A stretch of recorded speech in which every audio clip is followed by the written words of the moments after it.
इमरान खान ने हुकूमत को 6 रोज की डेडलाइन दे दी। चेयरमैन तहरीक इंसाफ ने मुतालबा किया कि असम्बलियां तहलील की जाएं। हुकूमत 6 दिन में इलेक्शन का ऐलान करे। ये अपने केसेस खत्म कराने आए हैं। उन्होंने कहा कि सुप्रीम कोर्ट ने हुक्म दिया है कि अब एहतजाज पर कोई पाबंदी नहीं। अगर हुकूमत ने ऐलान ना किया तो 6 रोज बाद मुल्क भर से कारकुनों को लेकर दोबारा इस्लामाबाद आऊंगा। मैं आज यहाँ से ऐलान करना चाहता हूँ, इस इम्पोर्टेड हुकूमत को एक पैगाम देना चाहता हूँ। आपको मैं 6 दिन दे रहा हूँ। 6 दिन के अंदर आप इलेक्शन अनाउंस करें। जून के महीने में इलेक्शन अनाउंस करें और असेंबलीज डिसॉल्व करें। अगर 6 दिन के बाद ये नहीं करेंगे आप, तो मैं सारी अपनी कौम को लेके वापस इस्लामाबाद आऊंगा। आप गवर्नमेंट चलाने नहीं आए, करप्शन केसेस आप अपने खत्म करवा रहे हैं।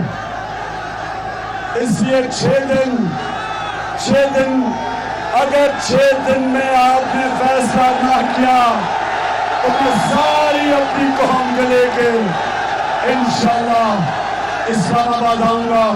और इस बारी कोई रुकावटें नहीं होंगी, क्योंकि सुप्रीम कोर्ट का हुक्म है कि कोई किसी किस्म की पुरअमन एहतजाज पे किसी किस्म की रुकावट नहीं हो सकती। तो इंशाल्लाह पंजाब से भी सारे लोग पहुंचेंगे और इंशाल्लाह जो मैं चाहता हूं कि 20 लाख लोग इस्लामाबाद में हम इकट्ठा करेंगे अगर आपने इलेक्शन अनाउंस किए। फवाद चौधरी के खिलाफ मंगला थाने में मुकदमा दर्ज। असलहा रखने, पुलिस मुलाजमीन पर पथराव और हुकूमत के खिलाफ उकसाने के दिफात शामिल। मुकदमा 3 नामजद और 150 से 200 नामालूम मुल्जिमान के खिलाफ दर्ज किया गया है।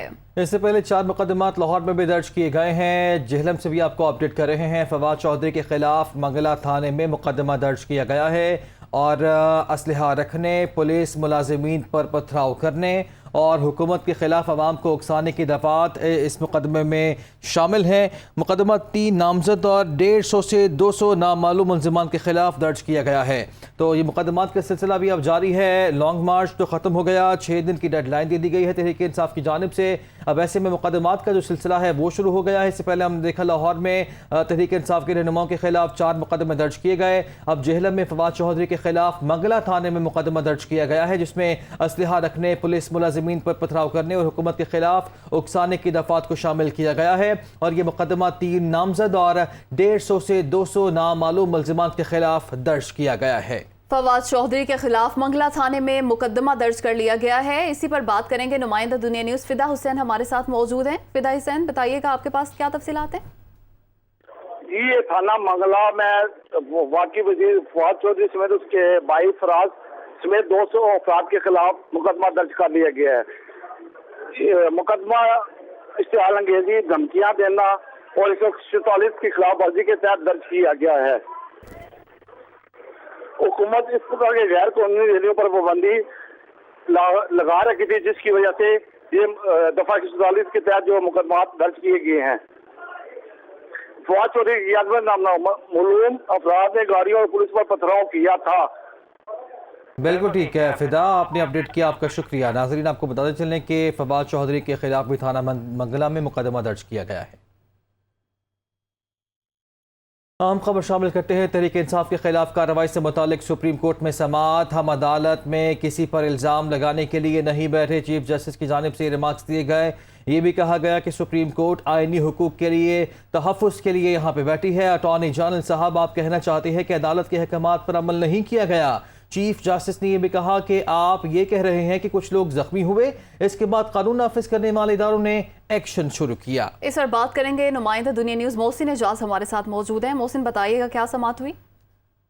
देखिए, chief justice of Pakistan justice Umar Ata Bandial की सरबराही में 5 रुकनी लार्जर बेंच इस मामले की समाअत कर रहा है। अब से कुछ देर पहले जब समाअत का आगाज हुआ तो अदालत की जानिब से अटॉर्नी जनरल को रोस्टम पर बुलाया गया और चीफ जस्टिस ने रिमार्क दिए कि पहले अटॉर्नी जनरल साहब को सुनना चाहते हैं। अटॉर्नी जनरल साहब जब रोस्टम पर आए तो उन्होंने ये कहा कि मैं गुज़िश्ता रोज की समाअत का हुक्मनामा पढ़कर सुनाना चाहता हूँ। उस हुक्मनामे के मुताबिक ये हिदायत की गई थी कि पीटीआई जो है वो पुरअमन एहतजाज करेगी, अमलाक को नुकसान नहीं पहुंचाया जाएगा और पुरअमन एहतजाज की यकीन दहानी पर पीटीआई को एहतजाज की इजाजत दी गई थी। उसके अटॉर्नी जनरल ने अपने दलाइल में ये भी कहा कि अदालती हुक्म के बाद इमरान खान ने कारकुनों को पैगाम जारी किया जिसमें ये कहा गया कि तमाम लोग वो डी चौक पहुंचे और डी चौक पहुंचने की कोशिश करें। ये भी कहा गया कि अटॉर्नी जनरल की जानिब से कि मैं अदालत में साबिक वज़ीर-ए-आज़म इमरान खान की जो कल लॉन्ग मार्च के साथ खिताब था उसकी वीडियो भी कमरा अदालत में चलाना चाहता हूँ, और उसके बाद वो वीडियो भी चलाएगी जिसमें इमरान खान अपने जो कारकुन हैं उनको डी चौक पहुंचने की तलकीन कर रहे हैं। इस पर चीफ जस्टिस ऑफ पाकिस्तान जी मोहसिन, बहुत शुक्रिया, आपने तफसीलात से आगाह किया। वज़ीर-ए-आज़म शहबाज शरीफ कौमी असम्बली में इज़हार ख्याल कर रहे हैं। को दिल की अता गहराइयों से मुबारकबाद पेश करना चाहता हूँ और उनकी मुबारकबाद पेश करना चाहता हूँ और उनकी बतौर ऑपोजिशन लीडर उनकी जिम्मेदारियाँ उनको निभाने के लिए हुकूमत और मैं ख़ुद हर लिहाज से उनके साथ पूरा ताउन करेंगे ताकि वो और उनके मेंबर्स यहाँ पर न सिर्फ खुलकर इजहार ख्याल कर सकें, मैं यकीन दिलाता हूँ कि माजी की बुरी रवायत को हम दफन करेंगे। जब भी वो फ्लोर ऑफ द हाउस पे आएंगे हम उनकी बात को न सिर्फ सुनेंगे, तवज्जो से सुनेंगे, उसके ऊपर जहाँ तक मुमकिन होगा अमल करेंगे। बहुत शुक्रिया आपका। जनाब Murtaza Javed Abbas, leader of the opposition. Sir शुक्रिया।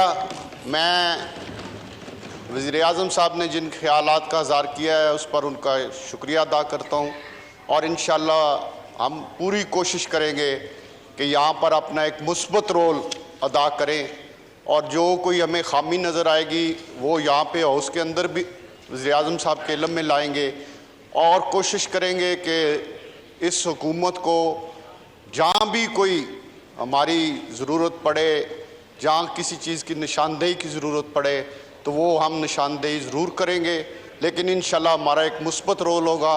और हम ये चाहते हैं कि हर सूरत ये असेंबली अपना टन्योर मुकम्मल करे और वक्त पर इलेक्शन हो।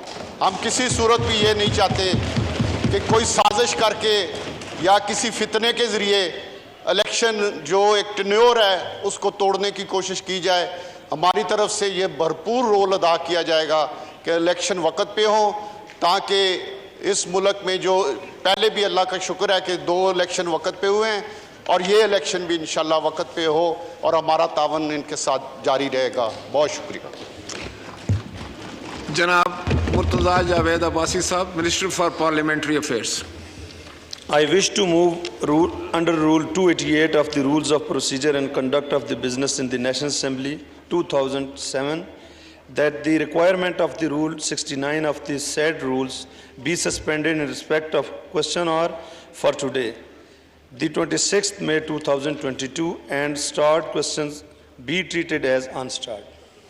Now, I put the motion to the House. The question is that the motion as moved be adopted. All those in favor of the motion may say aye. All those against it may say no. I think the ayes have it and consequently the motion is adopted. Leave applications. Mr. Sikandar Ali Rahupoto has requested for the grant of leave from 9th to 11th May 2022. Is leave granted? Granted. Rana Mubashir Iqbal has requested for the grant of leave for 23rd. आगे बढ़ते हैं। वफाकी वज़ीर दाखिला राना सनाउल्लाह ने कहा है कि अवाम ने फितना और फसादी जत्थे को मुकम्मल तौर पर मुस्तरद कर दिया। मेट्रो बस स्टेशन जलाए गए, दरख्तों को आग लगाई गई, PTI के कारकुन सारी रात जलाओ घेराव करते रहे। इमरान नियाजी ने अदालती फैसले की धज्जियां उड़ाईं। वज़ीर दाखिला ने अपने बयान में कहा कि इमरान खान वादा खिलाफी करते हुए डी चौक में दाखिल हुए। साबिक वज़ीर आज़म कंटेनर से सुप्रीम कोर्ट के फैसले की धज्जियां उड़ाते रहे। अदालत उज़्मा के फैसले की आड़ में फसादी सारी रात जलाओ घेराव करते रहे। राना सनाउल्लाह ने मजीद कहा कि अवाम ने फितना और फसादी जत्थे को मुकम्मल तौर पर मुस्तरद कर दिया।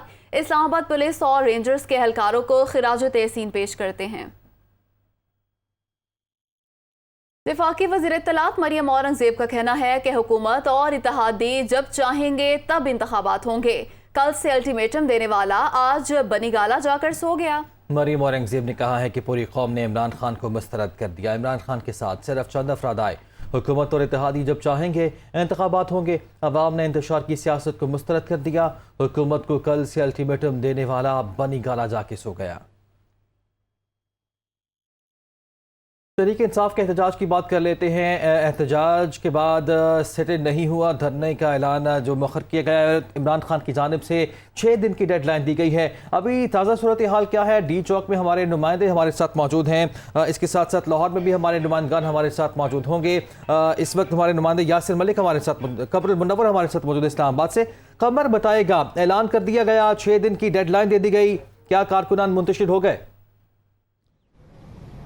जी बिल्कुल, जो कारकुनान यहाँ पर मौजूद थे वो सुबह से ही मुंतशिर होना शुरू हो गए थे जिस वक्त ये ऐलान किया गया। कुछ कारकुनान जो हैं वो अभी भी यहाँ पर मौजूद हैं, जिनके बारे में ये कहा जा रहा है कि वो कुछ ट्रांसपोर्ट्स का इंतज़ार कर रहे हैं, और कुछ लोग जो हैं उनको ये कन्फ्यूजन थी कि यहाँ से H8 जाना है, इसी वजह से वो लोग यहाँ पर मौजूद थे। लेकिन अब बड़ी तादाद में लोग जो हैं वो यहाँ से मुंतशिर हो गए हैं। जो रास्ते हैं उनको खोलना शुरू कर दिया गया। इस्लामाबाद के जो दाखिली रास्ते हैं, ख़ासतौर पर फैज़ाबाद, तरनोल, गोलड़ा, बाराको, इन इलाकों में से कंटेनर्स को हटा दिया गया। कंटेनर्स हटने के बाद अब ट्रैफिक की आमदोरफ्त जो है वो शुरू हो चुकी है। ताहम यहाँ पर ब्लू एरिया, जिस जगह पर अभी हम मौजूद हैं, डी चौक में, यहाँ पर जो यहाँ पर तबाही हुई उसकी वजह से इनके तहरीक इंसाफ का जो लॉन्ग मार्च यहाँ पर पहुँचा था, तो बहुत सारी जगह ऐसी थी जहाँ पर ग्रीन बेल्ट जलाए गए थे, दरख्तों को आग लगाई गई थी। इसके अलावा मैं आपको बताऊँ कि फाइबर ऑप्टिक्स जो थी वो उनको जला दिया गया था। उनकी बहाली का काम अभी तक शुरू नहीं हो सका। वफाकी पुलिस, ज़िले इंतज़ामिया और CDA के लोग जो हैं वो यहाँ पर विज़िट करना चाह रहे हैं। ताहम उनको ये कहा जा रहा है कि जिस वक्त तमाम लोग यहाँ से मुंतशिर हो जाएं वो उसी वक्त यहाँ का विज़िट कर सकते हैं और इस चीज़ का तखमीना लगा सकते हैं कि इस लॉन्ग मार्च की वजह से ब्लू एरिया और इसके जो मुल्का इलाके हैं जहाँ पर ये कारकुनान आए थे वहाँ पर कितना नुकसान हुआ है। इस चीज़ का अभी तक तखमीना जो है वो नहीं लगाया जा सकता। जो नफरी थी उसको स्टैंड ऑन कर दिया गया है। पार्लियामेंट के इर्द गिर्द जो है नफरी को तैनात कर दिया गया है, क्योंकि कौमी असम्बली का इजलास भी था, सुप्रीम कोर्ट की भी सिक्योरिटी भी थी, इसी वजह से वहाँ पर भी सिक्योरिटी जो है वो तैनात कर दी गई है। बाकी जो नफरी दूसरे सूबों से मंगवाई गई थी, जिस तरह सिंध पुलिस की नफरी थी और इसके अलावा पंजाब कांस्टेबलरी थी, वो अपने अपने इलाकों को उनको वापस भिजवा दिया गया है। और पुलिस लाइन्स हेडक्वार्टर में मौजूद जो नफरी है उनको भी वहाँ पर स्टैंड ऑन कर दिया गया है, क्योंकि जो फील्ड में भी 8000 पुलिस एहलकार इस्लामाबाद पुलिस के तैनात थे, वो उनमें से 2000 को तैनात किया गया। रेंजर्स के एहलकार मौजूद रहिएगा। इस्लामाबाद के बाद लाहौर की सूरत हाल जान लेते हैं। शाहदरा रावी पुल से रुकावटें हटाई जा रही हैं। सगिया पुल पर ट्रैफिक जुज़वी तौर पर बहाल हो गई है। दुनिया न्यूज़ के नुमाइंदे जाहिद आबिद हमारे साथ मौजूद हैं। जाहिद आबिद, बताइएगा, ट्रैफिक की सूरत हाल, लाहौर के तमाम दाखिली और खारजी रास्ते खोल दिए गए हैं?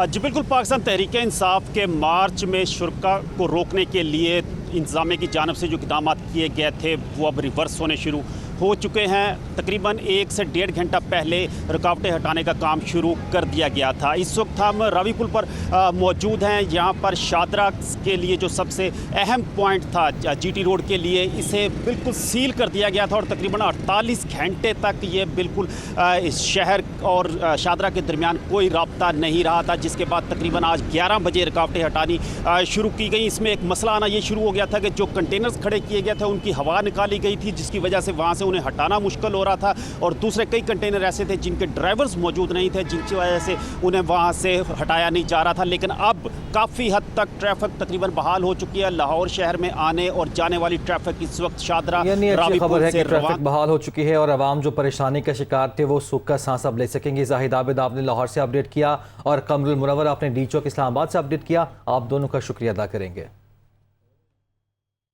सुप्रीम कोर्ट ने इमरान खान के खिलाफ हुकूमती दरख्वास्त मुस्तरद कर दी। सुप्रीम कोर्ट ने तमाम दरख्वास्तें निपटा दी। चीफ जस्टिस ने कहा, अटॉर्नी जनरल साहब, हुकूमत कानून के मुताबिक अपना काम करे। कल हमारे टीवी बंद कर दिए गए। अदालती हुक्म पर अवाम खुद अमल करती है। सुप्रीम कोर्ट ने इमरान खान के खिलाफ तौहीन अदालत की दरख्वास्त निपटा दी। केस की समाअत मुलतवी कर दी गई। तफसीलात जान लेते हैं। हमारे नुमाइंदे मोहसिन एजाज हमारे साथ मौजूद है। मोहसिन, बताइएगा। देखिए, सुप्रीम कोर्ट ऑफ पाकिस्तान में चीफ जस्टिस गुलजार अहमद की सरबराही में 5 रुकनी लार्जर बेंच ने ये इमरान खान के खिलाफ हुकूमती दरख्वास्तों पर समाअत की है। और सुप्रीम कोर्ट ऑफ पाकिस्तान की जानिब से इमरान खान के खिलाफ हुकूमती दरख्वास्त मुस्तरद कर दी गई है और इसके साथ साथ जो दीगर दरख्वास्तें थी लॉन्ग मार्च से मुतालिक उन तमाम दरख्वास्तों को भी निपटा दिया गया है। आज होने वाली समाअत के मौके पर अटॉर्नी जनरल ऑफ पाकिस्तान ने अदालत में गुज़िश्ता रोज का जो हुक्मनामा था वो पढ़कर सुनाया और ये कहा कि यकीन दहानी के बावजूद अमलाक को नुकसान पहुंचाया गया और ये जो एहतजाज किया गया ये पुरअमन नहीं था। इस मौके पर जो इमरान खान की गुज़िश्ता रोज लॉन्ग मार्च से खिताब का एक क्लिप था वो भी कमरे अदालत में चलाया गया जिसमें वो अपने कारकुनान को डी चौक पहुंचने की हिदायत कर रहे हैं और अटॉर्नी जनरल ऑफ पाकिस्तान की जानिब से ये भी कहा गया कि फायर ब्रिगेड और बख्तरबंद गाड़ियों को आग लगाई गई और 31 पुलिस एहलकार पथराव से जख्मी हुए। चीफ जस्टिस ऑफ पाकिस्तान ने अपने रिमार्क्स में ये कहा कि कल सड़क पर कारकुन थे, लीडर नहीं और आग आंसू गैस से बचने के लिए लगाई गई थी। कारकुनों को क़यादत ही रोक सकती थी जो मौजूद नहीं थी। अटॉर्नी जनरल की जानिब से ये कहा गया कि अवाम को बगैर क़यादत के निकलने की कॉल दी गई थी। चीफ जस्टिस ने कहा कि अदालती कार्रवाई मफरूजों की बुनियाद पर नहीं हो सकती। अदालत ने गुज़िश्ता रोज के फैसले में फरीकैन के दरमियान एतमाद पैदा करने की कोशिश की थी और कल अदालत ने शहरियों के तहफ़्फ़ुज़ की कोशिश एहतजाज से पहले की। चीफ जस्टिस ने अपने रिमार्क्स में ये भी कहा कि उमूमी तौर पर अदालती कार्रवाई वाक़या होने के बाद होती है। अदालत ने गुज़िश्ता रोज के फैसले पर फरीकैन के दरमियान एतमाद पैदा करने की कोशिश की। ये चीफ जस्टिस ऑफ पाकिस्तान की जानिब से रिमार्क्स भी दिए गए और अटॉर्नी जनरल की जानिब से ये कहा गया कि अदालत को नाज़रीन अभी आपको बराह रास्त चलते हैं। बाबर अवान सुप्रीम कोर्ट के बाहर मीडिया से बात कर रहे हैं। रूल ऑफ लॉ को भी पामाल कर दिया, चादर और चार दीवारी को भी पामाल कर दिया और आइन कानून के साथ साथ ख़वातीन की आबरू और घर जिसके बारे में मैं दुनियादारी की बात नहीं करना, घर जिसके बारे में अल्लाह के आखिरी रसूल सल्लल्लाहु अलैहि वसल्लम पे हमारी हज़ार जाने कुर्बान आपका इरशाद गिरामी है और अपने घर में भी जाओ तो सीधे दरवाजे से आओ, अपने घर में भी जाओ तो दरवाज़ा खटखटा के आओ, दीवारें फलांगने और टापने की इजाज़त नहीं है। ये दुनिया की तारीख में पहले नहीं हुआ। दूसरी बात मैं बताना चाहता हूँ, दुनिया की तारीख में ये पहली कैबिनेट है जिसके अंदर ड्रग के अंदर सज़ा याफ्ता आदमी को कैबिनेट का मेंबर बनाया गया, जिसके अंदर वज़ीर आज़म ज़मानत पे है, जिसके अंदर वज़ीर आला इम्पोर्टेड टू भी ज़मानत पे है। ये वो माहौल था जिसके ख़िलाफ़ कौमी गैरत की तहरीक चलाई। पाकिस्तान के नहीं, इस वक्त आलम इस्लाम का वो लीडर है, उनकी आरजुओं और तमन्नाओं का मरकज़ है इमरान खान, उसने चलाई। हमने 32 बड़े जलसे किए पूरे मुल्क में और मैं एक बड़ी इम्पॉर्टेंट सीरियस नोट पे लाइटर बात भी आपको बताऊंगा, हमारे फैसलों में से एक फैसला। उन 32 जलसों के अंदर जो अमनो अमान और डिसिप्लिन था वो पाकिस्तान की तारीख में इससे पहले नहीं देखा गया और इसको एक्नॉलेज किया गया सारी जगह आज समेत। उस डिसिप्लिन के मुताबिक हमने इस्लामाबाद आना था। पता नहीं क्या हुआ कि फौरी तौर पे एक नाअहल खातून जिसके सियासत में हिस्सा लेने के ऊपर पाबंदी लगाई हुई है सुप्रीम कोर्ट ऑफ पाकिस्तान ने, जो सज़ा याफ्ता शख्स है जिसका मैंने अभी जिक्र किया, वो तायात जिसके ऊपर पाबंदी है जजमेंट की वजह से, वो उस सज़ा याफ्ता ने उसकी बेटी के ज़रिए से उन्होंने एक मुहिम शुरू की और मैं पहले उनको ये कहना चाहता हूँ, वो कह रहे थे कि 20 आदमी भी नहीं थे। मैं 20 आदमी की बात नहीं कर रहा, 20 आदमी वाकई नहीं थे। कल पूरा पाकिस्तान, हर गांव, हर गली, हर शारा, हर मोटरवे, हर बाजार, हर कूचा, हर करिया, हर घर जलसागाह था और ये 20 आदमी नहीं थे, ये सिर्फ 20 करोड़ थे। और उसको बताना जो कहता था कि इमरान 20 आदमी भी चाहूं तो नहीं निकाल सकता, कि कल जो आए थे कहते थे 20 हैं, 0 हटा लो, 2 हैं। कौन? एक अवर कॉर्नर टाइगर इमरान खान और दूसरा पाकिस्तान का स्किपर, ये 2 ही आदमी थे कल। लेकिन उनके पीछे 20 करोड़ लोग नहीं 22 करोड़ लोग खड़े हुए हैं। जलसे क्यों मनसूख करते हो? सरकारी गाड़ियां मंगवा के पानी डाल रहे हो कि जी बारिश हो गई। ये फिल्मों में पहले होता था, गाने के ऊपर बारिश होती है, अब जलसे के ऊपर भी फिल्मों वाली बारिश करवा रहे हैं। इसलिए बाहर निकलोगे, आटे दाल का भाव पता लगेगा। वक्त करीब आ गया है, इलेक्शन हो रहा है। ये जो मार्च था, इसके लिए कितना स्ट्रिक्ट डिसिप्लिन बताया था रूल ऑफ लॉ का प्राइम मिनिस्टर ने। लाइटर बात सीरियस नोट पे कि हमें पता लगा कि कुछ लोगों ने फैसला किया कि हम हमारा इंतखाबी निशान उठा के हम जाएंगे।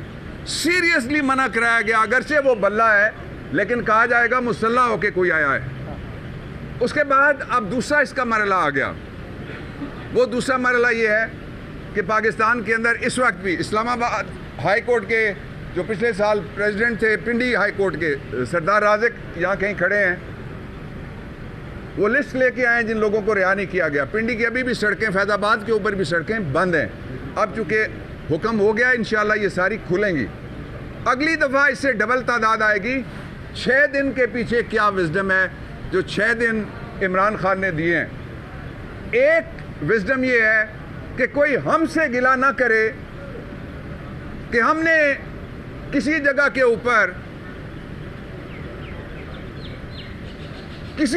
ऊपर भी पाकिस्तान के आईन और कानून की कोई खिलाफ वर्जी करने का कोई इरादा किया है। ये हमारा हक है कि हम इंपोर्टेड गवर्नमेंट को घर भेजने का मुतालबा करें। और इससे पहले 2 दफ़ा यहाँ एक पार्टी आई, 3 दफ़ा एक आई, 2 दफ़ा एक आई, 4 दफ़ा एक और पार्टी आई। ये सारी रजिस्टर्ड हैं सामने इलेक्शन कमीशन के पास। एक पार्टी के लीडर ने कहा लात मार के गिरा दूंगा। दूसरी पार्टी के लीडर ने कहा 2 दिन देता हूं, नीचे आओ, इक्तदार हमारे हवाले कर दो, हम इक्तदार नहीं मांग रहे। तीसरी पार्टी आई, उन्होंने कहा कि जब तक नए इलेक्शन नहीं होंगे, आजकल वो नए इलेक्शन के नाम से डरते हैं। क्या कह रहे हो फैसल? अच्छा, जो दूसरी बात मैं कह रहा था उसका अगला हिस्सा ये है कि हम चाहते हैं पाकिस्तान की इकोनॉमी को आखिरी धक्का ना लगे। हम चाहते हैं पाकिस्तान के लोगों के लिए श्रीलंका वाली सूरत हाल पैदा ना हो। उसका एक ही तरीका है, और मैं वादे कर देना चाहता हूँ। लोग कहते हैं कोई गवर्नमेंट आएगी तो इलेक्शन का जो ही ऐलान होगा इंशाल्लाह, और बहुत जल्द होगा, इसलिए कि ये गवर्नमेंट अपने आप से डर गई, अब बाहर नहीं निकलती, अपने जलसे में बारिश करवा देती है। और उसके बाद आईन के मुताबिक 90 दिन, सिर्फ 90 दिन के लिए गवर्नमेंट आएगी। लगाओ, उसको पूरा इख्तियार है, वो फैसले करे जो भी करना चाहती है पाकिस्तान के हक में। मईशत को बचाए, जो इंटरम गवर्नमेंट आती है उसको बजट देने का भी इख्तियार है। एक सदारती रेफरेंस हुआ था, उसमें जब ईस्ट पाकिस्तान का सानिया हुआ तो इस सुप्रीम कोर्ट ऑफ पाकिस्तान ने पाकिस्तान की ये फैसला किया था कि जी पार्लियामेंट है नहीं तो हम 70 और 71 के दरमियान के बजट का क्या कहेंगे। रेफरेंस पे सुप्रीम कोर्ट ने राय दी एडवाइजरी जुरिस्डिक्शन में इसको अगले साल तक बढ़ा दो। वो सारा कुछ हो सकता है सिवाय इलेक्शन की, इसलिए कि वहाँ टाइम नहीं लिखा हुआ एडवाइस कब आएगी कब जाएगी। ये टाइम लिखा हुआ है। इलेक्शन कमीशन अपनी राय पे नज़रसानी करे, कौम की आवाज़ सुने, वक्त की आवाज़ सुने, आइन की जो लिखा हुआ है 218(3) उसकी बात भी वो सुने। मैं आखिर में ये कहना चाहता हूँ कि ये 6 दिन के बाद इंशाअल्लाह 2 मिलियन की बजाय प्राइम मिनिस्टर ने कहा है 4 मिलियन। पिंडी, इस्लामाबाद, पोठवार की आबादी बहुत ज़्यादा है। हर गली में से लोग निकले, 1000 से ज़्यादा लोग, उनके घरों पे छापे, गिरफ्तारियां, जख्मी हुए। और मैं इस एरिया की बात कर रहा हूं। और उन 500 से ज़्यादा वकला गिरफ्तार हुए। अपनी बात मैं नहीं करना चाहता किस तरह के हैरेसमेंट करने की कोशिश की गई। और उसके साथ क्या हुआ? उसके साथ ये हुआ कि पाकिस्तान की बार एसोसिएशंस, उन्होंने एक बड़ा फैसला किया और मज़म्मत की और कहा कि ये freedom of movement and freedom of association, ये राइट है सारे शहरियों का फंडामेंटल, जिसको इंडोर्स किया गया, जो ऑर्डर है सुप्रीम कोर्ट ऑफ पाकिस्तान का। 2 बातें और हैं शॉर्ट सी मैं आपके सामने रखना चाहता हूँ। पहली बात ये है, वो कहते थे कि इस्लामाबाद के लिए अनंतनाग का मॉडल है और पिंडी के लिए पुलवामा का मॉडल है, पंजाब के लिए जलियांवाला बाग का मॉडल है। भाई ये गुलामी के दौर की गुलामों की सोच है। आइन सबसे बालादस्त है, कानून से ऊपर कोई नहीं, एनआरओ नहीं मिलने वाला, जो मर्जी चेंज करके लाओ। इंशाल्लाह जब हम वापस आएंगे 2/3 मेजॉरिटी के साथ, पहला काम ये करेंगे कि एनआरओ के रास्ता अगर खोलने की कोशिश की गई, जिस तरह से इजलास बुलाए जा रहे हैं, और फिर अगली बात यह कि एहतसाब के इदारे उसके ऊपर और इलेक्शन कमीशन में जो फर्जी और जाली ऑपोजिशन के ज़रिए से अपॉइंटमेंट्स करने की एक जगह हो गई हैं, उनको पाकिस्तान तहरीक इंसाफ मुस्तरद करती है और हम उसके कानूनी ऑप्शंस उनका भी हम जायज़ा ले रहे हैं। पाकिस्तान के लोगों से अपील है कि पाकिस्तान में रूल ऑफ लॉ और इम्पोर्टेड की रुखसती तक हम सारे खड़े रहेंगे इंशाल्लाह। आपके आगे पहले भी खड़े थे, आपका कप्तान साहब से पहले था। भगोड़े उसका क्या मुकाबला करेंगे, कोई धमकी उसको किस तरह से रोक सकती है। और हम ये भी मुतालबा करते हैं कि इलेक्शन कमीशन आइन के मुताबिक अपना रोल प्ले करे और ये जो दो गैर आइनी मावराए आइनी तब्दीलियाँ की गई हैं कि एक तरफ से उठता है इम्पोर्टेड, वो कहता है मैं अरसा पूरा करूँगा। फर्जी अपोजिशन से भी यही बात कहलवाई जाती है। पाकिस्तान के पार्लियामान को मजाक बना दिया गया है। हम उस पार्लियामान से मुस्तफ़ी हो गए हैं, हमारा वहाँ कोई नुमाइंदा मौजूद नहीं है और जो नाम इस्तेमाल करेगा वो फर्जकारी होगी। अच्छा डॉक्टर साहब ये बताएं कि क्या सुप्रीम कोर्ट इमरान खान से डर गई है? अच्छा देखें, कल की क्लिप निकाल लें, किसने कहा था कि 2 कमेटियां हैं, एक कमेटी चीफ कमिश्नर के। आगे बढ़ेंगे। इलेक्शन कमीशन ने साल 2023 के इलेक्शन अखराजात की तफसीलात जारी कर दी। इलेक्शन कमीशन का आइंदा इंतखाबात के लिए 47 अरब 41 करोड़ रुपए का तखमीना, इंतखाबात में आर्मी समेत सिक्योरिटी के लिए 15 अरब रुपए का तखमीना लगाया गया है। बैलेट पेपर्स की इशात के लिए 4 अरब 83 करोड़ रुपए खर्च होंगे। दस्तावेजात के मुताबिक इलेक्ट्रॉनिक वोटिंग कराने के लिए 5 अरब से जायद के अखराजात का तखमीना लगाया गया है। इंतखाबी अमले की तरबियत के लिए 1 अरब 79 करोड़ रुपए खर्च होंगे और पंजाब में इंतखाबात के लिए 9 अरब 65 करोड़ रुपए के अखराजात का तखमीना है।